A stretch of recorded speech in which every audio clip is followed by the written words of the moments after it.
Mr. Fred Chambliss Whistleblowers page. And so we're here today. My name is Brother John C. Barnett, national activist. Our organization is True Healing Under God. And we're here because we are here for a very unusual case. Most time I'm fighting against police brutality. Most time I'm dealing with injustices inside the prison. But today is a very unique, interesting court hearing, custody case that's been going on for over a year, but almost close to a decade. And we're challenging the judges' undecisiveness on this case. So today we're going to first just open it up with Miss Kenitra Sanders. She is the mother of the child that she's been fighting to reunite with for a long time. So we're going to just let her just go straight into why we're here today. Miss Kenitra Sanders. Where's the justice? Thank you, Judge Crystal Wise Martin, for all the time that have been missed between my son and I. Since you wrongfully removed my son from my custody. Birthdays, Mother's Days, all holidays. Going to church every Sunday, watching and cheering my son on while he played his favorite sports, basketball, soccer, tackle and flag football, and swimming. School events, vacations, waking up every morning, seeing my son's big smile on his face, hearing my son call me mommy every day, my son hugs, kisses, and I love you. Hearing my son get so excited while playing against one of his top gamers on social media and beat him on his PlayStation 4. Seeing how excited and happy my son was when he got baptized. That's right. Hearing my son sing and dance to his favorite songs. My son and I cooking and making sweet treats together. My son and I enjoying mother and son time. These are the times my son and I would never get back. This has felt like a death. My only child who have been away from his mother, for speaking up and trying to protect my son, as well as my son speaking up for himself. He was failed by this judge and other officials. Again, thank you, Judge Crystal Wise, for all the time my son and I have lost.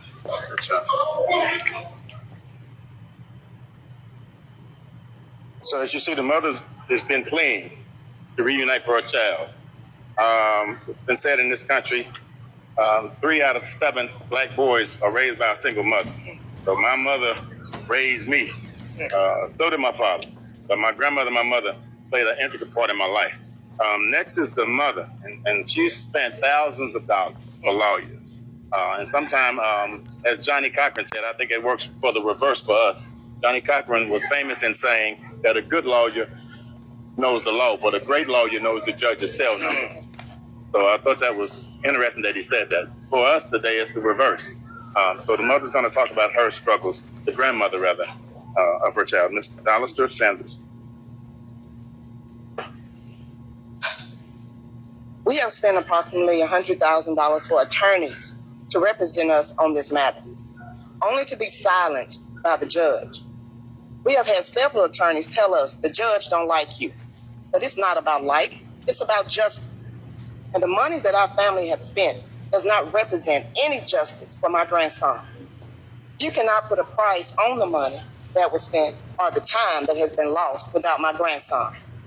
The countless attorney fees, transportation back and forth, That's right. therapists, garnet life, transcripts, loss of jobs, loss of vehicles, sleepless nights, emotional stress, counseling for our family, health issues. You have to ask yourself, how would you feel if you are a mother or a grandmother that have not seen your son or grandson for the past 3 years? Thank you, and that's words from the grandmother.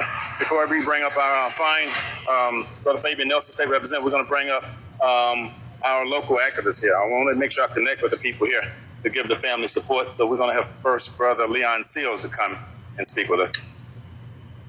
How you doing today? We're here today to bring attention to what's going on with the injustice system. As you can see, we've been around Mississippi all this time now and seeing injustice system not work for us. It's not about who you know, what you know.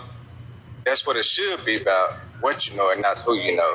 So we're here just to bring attention to the case and get the facts out there. And next, before we bring Brother Fabian up, is our most prominent VP of our organization, our Mississippi President, Brother Fred Chambliss, a.k.a. the whistleblower. He is a victim of discrimination. Worked at the prison for 11 years, taking care of inmates, being concerned about him.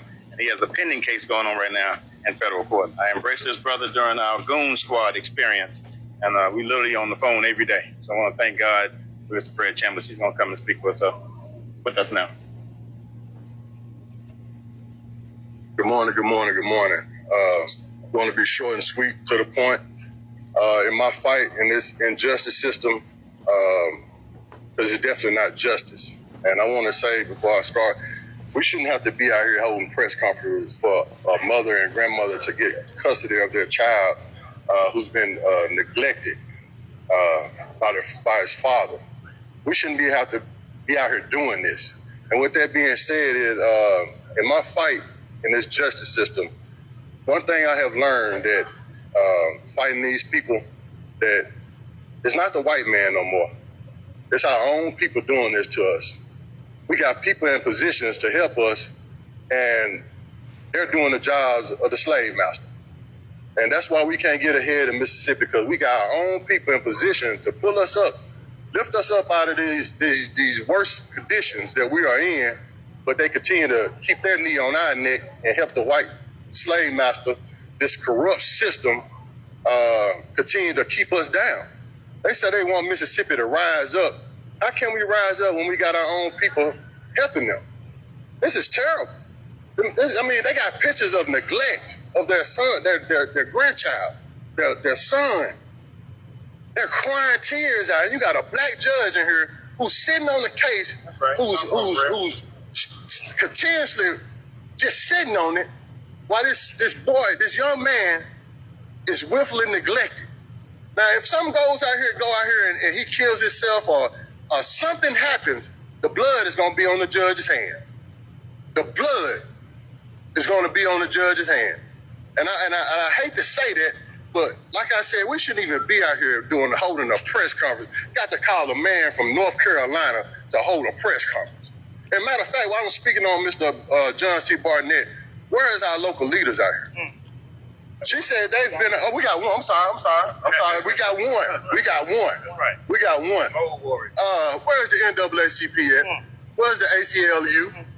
Where's these other organizations that claim to help people around here? I mean, can't be just us standing out here. But and that's all I have to say. Whistleblower sign out.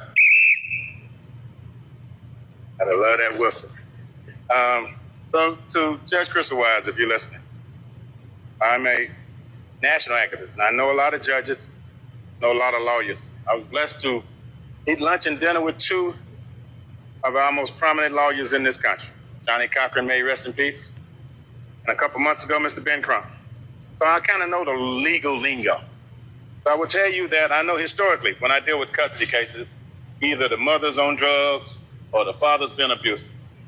You're looking at a college graduate today, Miss Denitra Sanders, looking at a lady with no prior charges. So I'm trying to figure out, why can't she have an hour with her son? She doesn't have any time with her son, is that correct? No time at all, not even a 1 hour visitation during the month. So in saying that, we know that there's a motion that's been put in place. So we try to negotiate with you first, try to talk, you try to call, you, the lawyer you try to call. Because in the fifth step of civil rights, negotiation is number 4. We've been trying to negotiate. The lawyer's been sending letters. But because this motion has been sitting for a year and you haven't entertained it, now we're in the 5th step. That's direct action. One of my favorites. What we did with the Goon Squad down here. We had to come down here and get in front of Lion Brian Bailey's office to expose the Goon Squad. Now they're eating cold grits in Oklahoma. So today we're back again from North Carolina. And as we close out with the state representative here today, that says a lot to me.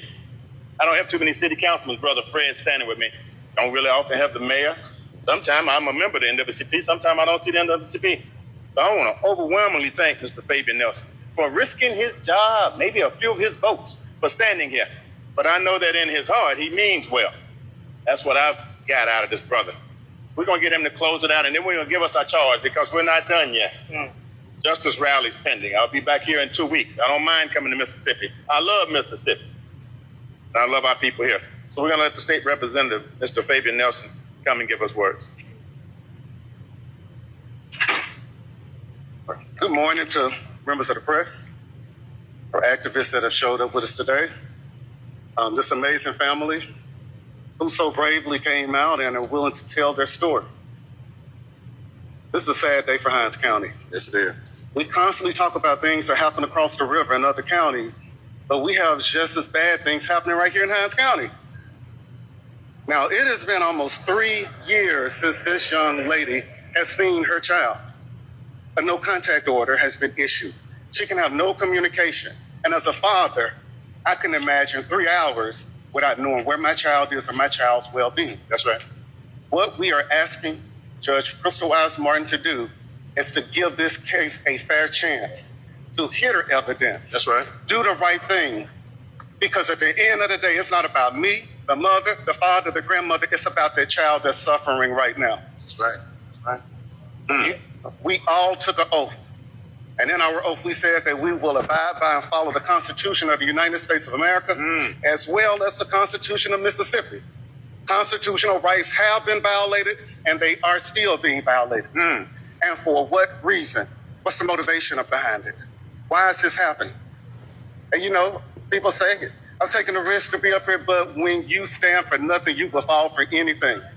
Each and every one of our elected officials, what I want to say to you is, God has given us the opportunity to serve people, to make this state and city, county better. That's right. And when you're sitting on your butt and you're not doing anything, you're going to be held to a higher standard when those days come when you sit before the throne. So I want to ask everybody to get involved, because this does not make any sense. And this isn't the only family that this is happening to. There have been so many families that have reached out with similar situations as to what's going on. And so if you're sitting around right now, what I want you to realize is it's their day today. It could be your family's day tomorrow. That's right. That's right. Because until you're in those shoes and see how it feels, you cannot empathize. These are the things that we are asking for. We demand a response to the family's motion. That's right. Which has been sitting up there for 1 year. Good job. Now, I've been down here 3 times to give testimony, which I was not allowed to do. We are requesting an independent investigation of the judge's action and all parties involved, attorneys, anybody that has seen or touched this case. We're asking for an investigation. We want full transparency for Child Protective Services. That's right. And at the end of the day, we want reunification of this child to this family.